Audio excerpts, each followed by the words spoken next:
Exodus 13. Then the Lord said to Moses, "Consecrate to me every firstborn male. The firstborn from every womb among the Israelites belongs to me, both of man and beast." So Moses told the people, "Remember this day, the day you came out of Egypt, out of the house of slavery. For the Lord brought you out of it by the strength of his hand, and nothing leavened shall be eaten. Today, in the month of Abib, you are leaving.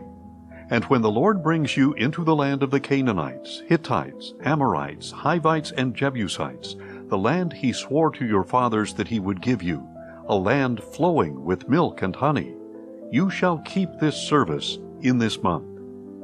For 7 days you are to eat unleavened bread, and on the 7th day there shall be a feast to the Lord. Unleavened bread shall be eaten during those 7 days. Nothing leavened may be found among you, nor shall leaven be found anywhere within your borders. And on that day you are to explain to your son, 'This is because of what the Lord did for me when I came out of Egypt.' It shall be a sign for you on your hand, and a reminder on your forehead, that the law of the Lord is to be on your lips. For with a mighty hand the Lord brought you out of Egypt. Therefore you shall keep this statute at the appointed time, year after year. And after the Lord brings you into the land of the Canaanites and gives it to you as he swore to you and your fathers, you are to present to the Lord the firstborn male of every womb. All the firstborn males of your livestock belong to the Lord. You must redeem every firstborn donkey with a lamb, and if you do not redeem it, you are to break its neck. And every firstborn of your sons you must redeem. In the future, when your son asks you, 'What does this mean?' you are to tell him, 'With a mighty hand the Lord brought us out of Egypt, out of the house of slavery. And when Pharaoh stubbornly refused to let us go, the Lord killed every firstborn in the land of Egypt, both of man and beast. This is why I sacrifice to the Lord the firstborn male of every womb, but I redeem all the firstborn of my sons. So it shall serve as a sign on your hand and a symbol on your forehead. For with a mighty hand the Lord brought us out of Egypt." When Pharaoh let the people go, God did not lead them along the road through the land of the Philistines, though it was shorter. For God said, "If the people face war, they might change their minds and return to Egypt." So God led the people around by the way of the wilderness toward the Red Sea, and the Israelites left the land of Egypt arrayed for battle. Moses took the bones of Joseph with him, because Joseph had made the sons of Israel swear a solemn oath when he said, "God will surely attend to you, and then you must carry my bones with you from this place." They set out from Succoth and camped at Etham on the edge of the wilderness.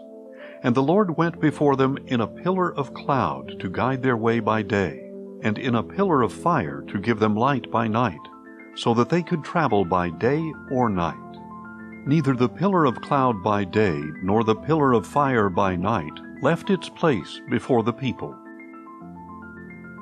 Exodus 14. Then the Lord said to Moses, "Tell the Israelites to turn back and encamp before Pi-hahiroth between Migdol and the sea. You are to encamp by the sea, directly opposite Baal-zephon. For Pharaoh will say of the Israelites, 'They are wandering the land in confusion. The wilderness has boxed them in.' And I will harden Pharaoh's heart so that he will pursue them. But I will gain honor by means of Pharaoh and all his army, and the Egyptians will know that I am the Lord." So this is what the Israelites did. When the king of Egypt was told that the people had fled, Pharaoh and his officials changed their minds about them and said, "What have we done? We have released Israel from serving us." So Pharaoh prepared his chariot and took his army with him. He took 600 of the best chariots and all the other chariots of Egypt, with officers over all of them. And the Lord hardened the heart of Pharaoh king of Egypt, so that he pursued the Israelites who were marching out defiantly. The Egyptians All Pharaoh's horses and chariots, horsemen and troops, pursued the Israelites and overtook them as they camped by the sea near Pi-hahiroth, opposite Baal-zephon. As Pharaoh approached, the Israelites looked up and saw the Egyptians marching after them, and they were terrified and cried out to the Lord. They said to Moses, "Was it because there were no graves in Egypt that you brought us into the wilderness to die? What have you done to us by bringing us out of Egypt? Did we not say to you in Egypt, 'Leave us alone so that we may serve the Egyptians'? For it would have been better for us to serve the Egyptians than to die in the wilderness." But Moses told the people, "Do not be afraid. Stand firm, and you will see the Lord's salvation, which he will accomplish for you today. For the Egyptians you see today, you will never see again. The Lord will fight for you. You need only to be still." Then the Lord said to Moses, "Why are you crying out to me? Tell the Israelites to go forward. And as for you, lift up your staff and stretch out your hand over the sea and divide it, so that the Israelites can go through the sea on dry ground. And I will harden the hearts of the Egyptians so that they will go in after them. Then I will gain honor by means of Pharaoh and all his army and chariots and horsemen. The Egyptians will know that I am the Lord, when I am honored through Pharaoh, his chariots, and his horsemen." And the angel of God, who had gone before the camp of Israel, withdrew and went behind them. The pillar of cloud also moved from before them and stood behind them, so that it came between the camps of Egypt and Israel. The cloud was there in the darkness, but it lit up the night. So all night long neither camp went near the other.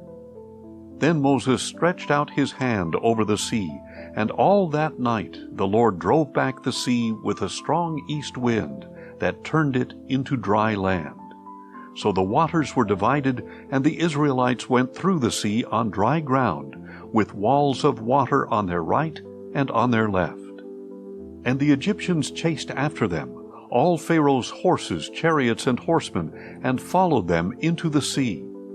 At morning watch, however, the Lord looked down on the army of the Egyptians from the pillar of fire and cloud, and he threw their camp into confusion. He caused their chariot wheels to wobble so that they had difficulty driving. "Let us flee from the Israelites," said the Egyptians, "for the Lord is fighting for them against Egypt." Then the Lord said to Moses, "Stretch out your hand over the sea, so that the waters may flow back over the Egyptians and their chariots and horsemen." So Moses stretched out his hand over the sea, and at daybreak the sea returned to its normal state. As the Egyptians were retreating, the Lord swept them into the sea. The waters flowed back and covered the chariots and horsemen, the entire army of Pharaoh that had chased the Israelites into the sea. Not one of them survived. But the Israelites had walked through the sea on dry ground, with walls of water on their right and on their left. That day the Lord saved Israel from the hand of the Egyptians, and Israel saw the Egyptians dead on the shore.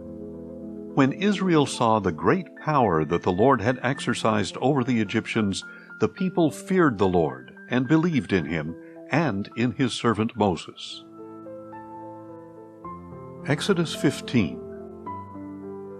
Then Moses and the Israelites sang this song to the Lord.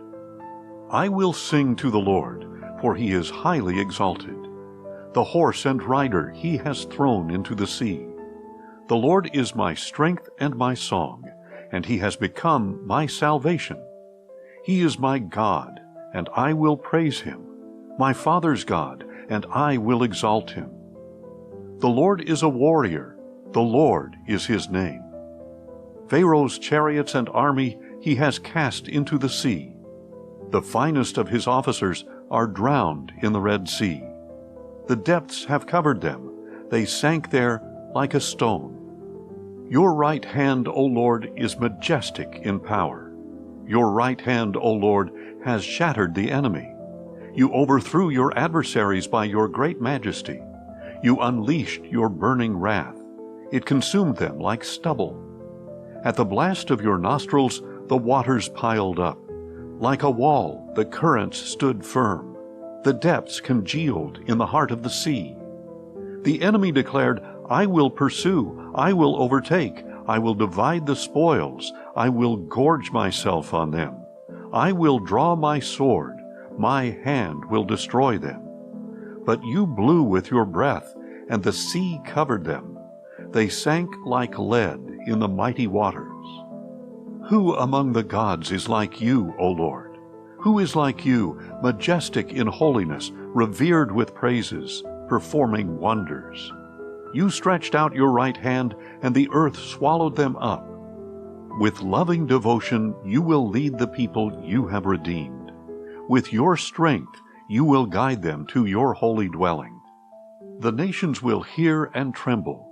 Anguish will grip the dwellers of Philistia. Then the chiefs of Edom will be dismayed. Trembling will seize the leaders of Moab. Those who dwell in Canaan will melt away, and terror and dread will fall on them.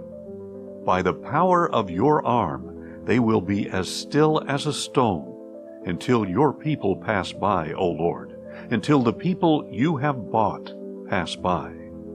You will bring them in and plant them on the mountain of your inheritance, the place, O Lord, you have prepared for your dwelling. The sanctuary, O Lord, your hands have established. The Lord will reign forever and ever. For when Pharaoh's horses, chariots, and horsemen went into the sea, the Lord brought the waters of the sea back over them. But the Israelites walked through the sea on dry ground. Then Miriam, the prophetess, Aaron's sister, took a tambourine in her hand, and all the women followed her with tambourines and dancing. And Miriam sang back to them, Sing to the Lord, for he is highly exalted. The horse and rider he has thrown into the sea. Then Moses led Israel from the Red Sea, and they went out into the desert of Shur. For 3 days they walked in the desert without finding water. And when they came to Marah, they could not drink the water there because it was bitter. That is why it was named Marah. So the people grumbled against Moses, saying, What are we to drink? And Moses cried out to the Lord, and the Lord showed him a log. And when he cast it into the waters, they were sweetened. There the Lord made for them a statute and an ordinance, and there he tested them, saying, If you will listen carefully to the voice of the Lord your God, and do what is right in his eyes, and pay attention to his commands, and keep all his statutes, then I will not bring on you any of the diseases I inflicted on the Egyptians, for I am the Lord who heals you. Then they came to Elim, where there were 12 springs of water and 70 palm trees, and they camped there by the waters. Exodus 16. On the 15th day of the 2nd month after they had left the land of Egypt, the whole congregation of Israel set out from Elim and came to the desert of Sin, which is between Elim and Sinai. And there in the desert the whole congregation of Israel grumbled against Moses and Aaron. If only we had died by the Lord's hand in the land of Egypt, they said. There we sat by pots of meat and ate our fill of bread. But you have brought us into this desert to starve this whole assembly to death. Then the Lord said to Moses, Behold, I will rain down bread from heaven for you. Each day the people are to go out and gather enough for that day. In this way I will test whether or not they will follow my instructions. Then on the 6th day, when they prepare what they bring in, it will be twice as much as they gather on the other days. So Moses and Aaron said to all the Israelites, This evening you will know that it was the Lord who brought you out of the land of Egypt. And in the morning you will see the Lord's glory, because he has heard your grumbling against him. For who are we that you should grumble against us? And Moses added, The Lord will give you meat to eat this evening, and bread to fill you in the morning, for he has heard your grumbling against him. Who are we? Your grumblings are not against us, but against the Lord. Then Moses said to Aaron, Tell the whole congregation of Israel, Come before the Lord, for he has heard your grumbling." And as Aaron was speaking to the whole congregation of Israel, they looked toward the desert, and there in a cloud the glory of the Lord appeared. Then the Lord said to Moses, "I have heard the grumbling of the Israelites. Tell them, at twilight you will eat meat, and in the morning you will be filled with bread. Then you will know that I am the Lord your God." That evening quail came and covered the camp, and in the morning there was a layer of dew around the camp. When the layer of dew had evaporated, there were thin flakes on the desert floor, as fine as frost on the ground. When the Israelites saw it, they asked one another, "What is it?" For they did not know what it was. So Moses told them, "It is the bread that the Lord has given you to eat. This is what the Lord has commanded. Each one is to gather as much as he needs. You may take an omer for each person in your tent." So the Israelites did this. Some gathered more and some less. When they measured it by the omer, he who gathered much had no excess, and he who gathered little had no shortfall. Each one gathered as much as he needed to eat. Then Moses said to them, "No one may keep any of it until morning." But they did not listen to Moses. Some people left part of it until morning, and it became infested with maggots and began to smell. So Moses was angry with them. Every morning each one gathered as much as was needed, and when the sun grew hot, it melted away. On the 6th day they gathered twice as much food, 2 omers per person. And all the leaders of the congregation came and reported this to Moses. He told them, "This is what the Lord has said.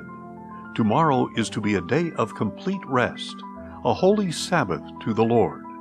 So bake what you want to bake, and boil what you want to boil. Then set aside whatever remains, and keep it until morning."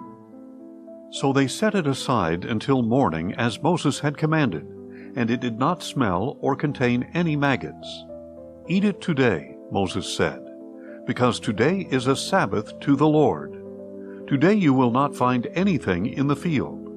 For 6 days you may gather, but on the 7th day, the Sabbath, it will not be there." Yet on the 7th day some of the people went out to gather, but they did not find anything. Then the Lord said to Moses, "How long will you refuse to keep my commandments and instructions? Understand that the Lord has given you the Sabbath. That is why on the 6th day he will give you bread for 2 days. On the 7th day everyone must stay where he is. No one may leave his place." So the people rested on the 7th day. Now the house of Israel called the bread manna. It was white like coriander seed, and tasted like wafers made with honey. Moses said, "This is what the Lord has commanded. Keep an omer of manna for the generations to come, so that they may see the bread I fed you in the wilderness when I brought you out of the land of Egypt." So Moses told Aaron, "Take a jar and fill it with an omer of manna. Then place it before the Lord to be preserved for the generations to come." And Aaron placed it in front of the testimony, to be preserved just as the Lord had commanded Moses. The Israelites ate manna 40 years, until they came to a land where they could settle. They ate manna until they reached the border of Canaan. Now an omer is 1/10 of an ephah.